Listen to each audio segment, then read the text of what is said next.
Y a-t-il une pénurie de Bitcoin? Y a-t-il assez de Bitcoin pour tout le monde?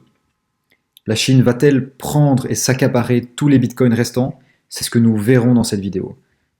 Mais avant, si vous ne me connaissez pas, je suis ingénieur financier, actuellement consultant dans une multinationale, et sur cette chaîne, je discute de Bitcoin et de liberté financière. Alors, il est important de comprendre que le Bitcoin, cet actif que l'on appelle le Bitcoin, cette monnaie digitale, dont on parlera un peu plus en profondeur dans les minutes qui suivent, en fait a une politique monétaire qui est fixe et qui est incensurable. C'est-à-dire que on ne peut pas changer cette politique monétaire sans qu'il y ait un consensus général de tous les acteurs de ce protocole. Cette politique monétaire fixe, en fait, induit en fait une certaine rareté dans ce produit.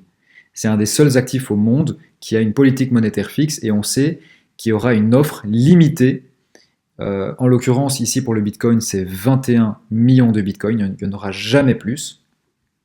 Et donc, de par l'offre et la demande, on voit en fait que l'offre ici, elle va être limitée par exemple à 21 millions de Bitcoin. Mais concrètement, la demande, à l'heure d'aujourd'hui, elle ne fait qu'augmenter. Parce que de plus en plus de gens comprennent cet actif, ils comprennent qu'il est clairement supérieur aux autres actifs, par exemple aux actions, à l'immobilier, qui n'est pas du tout transportable, alors que le Bitcoin est 100% transportable. Il est 100% digital, le Bitcoin. Il est intaxable. Et de nos jours, nous voyons en fait que la demande est extrêmement faible pour cet actif. Nous sommes 8 milliards d'individus dans ce monde, avec des millions de sociétés, des dizaines de pays souverains. Et donc en fait, on voit qu'une infime partie de la population comprend le Bitcoin, comprend sa proposition de valeur.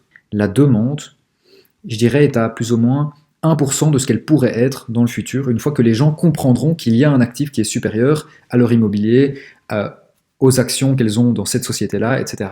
Et donc, une fois que les gens comprendront qu'il y a cet actif, la demande nécessairement va augmenter pour cet actif, et comme la loi de l'offre et la demande le dit, une fois que la demande augmente avec une offre fixe, nécessairement le prix va augmenter. Et donc, pour parler un peu plus de rareté, on va essayer de comprendre un peu les effets de la demande sur le prix du BTC.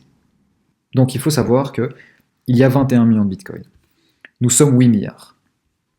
S'il y a 25% de la population qui souhaite se départager ces 21 millions de Bitcoin, ça équivaudra à plus ou moins 0,01 Bitcoin par personne. Donc ça, c'est si on oublie complètement les Bitcoins qui sont perdus, les Bitcoins qui sont achetés par des institutions, des gouvernements, des sociétés, etc. Si par exemple les 21 millions de Bitcoins sont départagés par 50% de la population, donc les 4 milliards de personnes, ça donne 0,05. Ça équivaut plus ou moins à 500 € d'aujourd'hui. Si les 21 millions de Bitcoins sont départagés également avec les 8 milliards de personnes, ça nous donne 0,02, donc c'est 263 000 Satoshi. Donc c'est plus ou moins 250 € à l'heure d'aujourd'hui. Mais en fait, il faut comprendre qu'il n'y a pas nécessairement 21 millions de Bitcoin, parce qu'il y en a qui sont perdus. Et donc ce calcul donne un chiffre moins élevé par personne, parce que l'on distribue également ces bitcoins restants entre la population. Donc ça nous donne un chiffre un peu moins élevé. Mais concrètement, ce qui nous intéresse, c'est pas nécessairement ça, c'est concrètement, il y a combien de bitcoins pour la population restante. Et ça, c'est une question essentielle qu'il faut se poser. Parce que, à l'heure d'aujourd'hui, les États-Unis veulent acheter plus ou moins 1 million de BTC. Ça ne m'étonnerait pas qu'ils réussissent à faire ça dans les 2 années qui suivent, notamment avec la FOMO générale liée à cet actif qui est supérieur. Donc 1 million de bitcoins pour la Chine, 1 million de bitcoins à se partager entre les pays membres de l'Union européenne, c'est-à-dire un petit peu pour la France, un petit peu pour l'Espagne, etc. 1 million pour l'Afrique et le Moyen-Orient, donc Dubaï, etc. Donc ces pays qui ont beaucoup d'argent, Arabie Saoudite, etc. Amérique du Sud et Amérique centrale, donc avec le El Salvador, Brésil, Argentine, etc. Donc c'est des gros pays, hein. Le Brésil qui fait partie des BRICS a beaucoup d'argent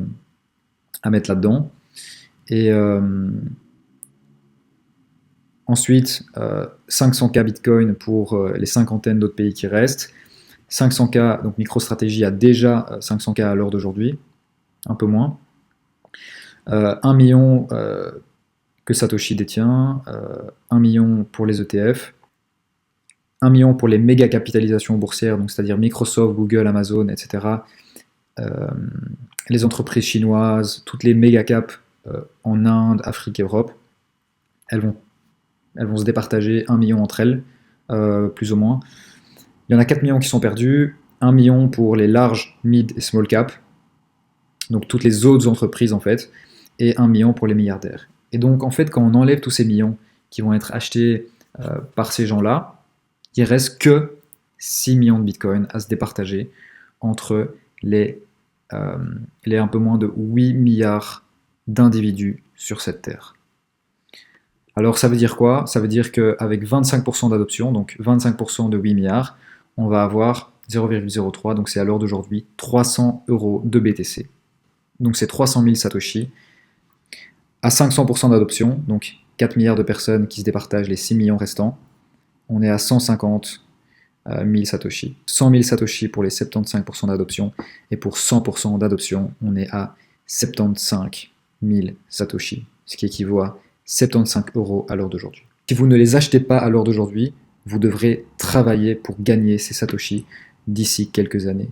Une fois que les monnaies fiat auront perdu en fait de leur valeur, parce que les gens tout simplement ne croiront plus dans ces monnaies dont l'offre en fait augmente tous les quadrimestres lors des réunions de Christine Lagarde ou alors de Jérôme Powell, le gérant en fait de la Fed. Donc c'est complètement raisonnable de penser que les gens en fait, quand ils auront le choix par exemple d'épargner dans une monnaie où chaque année ils perdent entre 5 et 10% de leur pouvoir d'achat, et une monnaie qui leur fait gagner 30 à 40% de pouvoir d'achat, les gens vont vite faire le choix, et donc ils vont se tourner vers cet actif qui est supérieur. Et pourquoi il est supérieur? Ça c'est une question que vous pouvez vous poser. C'est tout simplement en fait, c'est tout simplement par rapport aux critères suivants.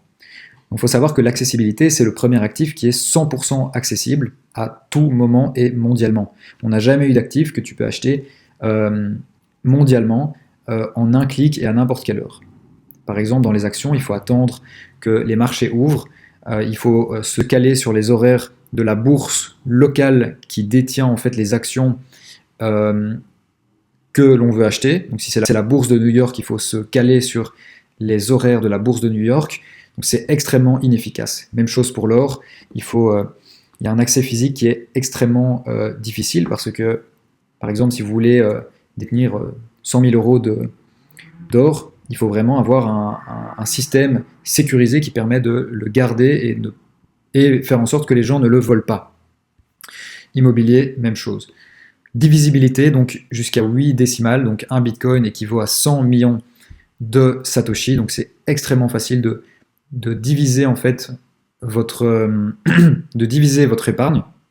Et donc vous pouvez par exemple acheter des produits d'une très faible valeur avec des bitcoins, par exemple des Satoshi. L'or est très difficilement divisible, c'est-à-dire que acheter un Starbucks par exemple en grattant un petit peu d'or sur votre once d'or est quand même très inefficace. Même chose pour les actions et l'immobilier. Transparence, donc bien sûr le bitcoin est extrêmement transparent. On peut voir qui a acheté quoi, on peut voir quelles transactions ont été faites depuis le début, depuis le premier bloc, Genesis block, que l'on peut voir en fait sur Mempool. Ensuite, au niveau de la régulation, c'est intéressant parce que ça ne verse pas de dividendes, donc il y a tout un pan de la fiscalité qui ne s'applique pas. Il n'y a que la fiscalité des plus-values qui s'applique. Et donc ça c'est extrêmement intéressant, contrairement en fait à la fiscalité de l'immobilier qui est faite en fait par pays. Donc c'est-à-dire que vous ne pouvez pas avoir de l'immobilier en France et être résident fiscal par exemple à Dubaï et ne pas payer vos taxes en France pour cet immobilier-là. Donc c'est-à-dire que l'immobilier a une fiscalité qui est nationale. Quelque chose qui est très désavantageux.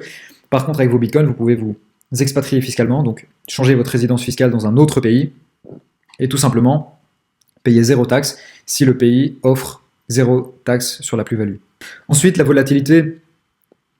Mais clairement, la volatilité est à notre avantage parce que c'est l'actif qui a eu le rendement le plus élevé sur les 10 dernières années par rapport à tous les autres actifs. Donc clairement, d'un point de vue rentabilité, c'est clairement l'actif le meilleur à avoir. Mais moi, je pense même pas d'un point de vue rentabilité, je pense vraiment d'un point de vue souveraineté. Le fait de détenir ses clés privées en son nom et ne pas demander, par exemple, à une banque ou à une tierce personne si oui ou non je peux sortir mes fonds, oui ou non est-ce que je peux bouger mes fonds de ce pays-là à ce pays-là, et devoir lui verser une commission. Ça, c'est vraiment l'avantage en fait du Bitcoin qui est la souveraineté personnelle sur tes fonds. Ensuite, ici, on voit que l'adoption est croissante, donc avec une demande qui augmente nécessairement, les prix vont augmenter puisque l'offre est fixe. Donc ça, c'est très intéressant. Donc moi, vraiment, clairement, le potentiel de gain sur le Bitcoin est exceptionnel. C'est clairement asymétrique, selon moi. Donc si vous avez aimé cette vidéo, n'hésitez pas à vous abonner. N'hésitez pas à regarder mes autres vidéos, à lâcher un like, partager et mettre des commentaires. Je vous souhaite une très bonne journée et n'oubliez pas de bien lire le disclaimer de cette vidéo. Je vous souhaite une très bonne journée. Merci et à bientôt.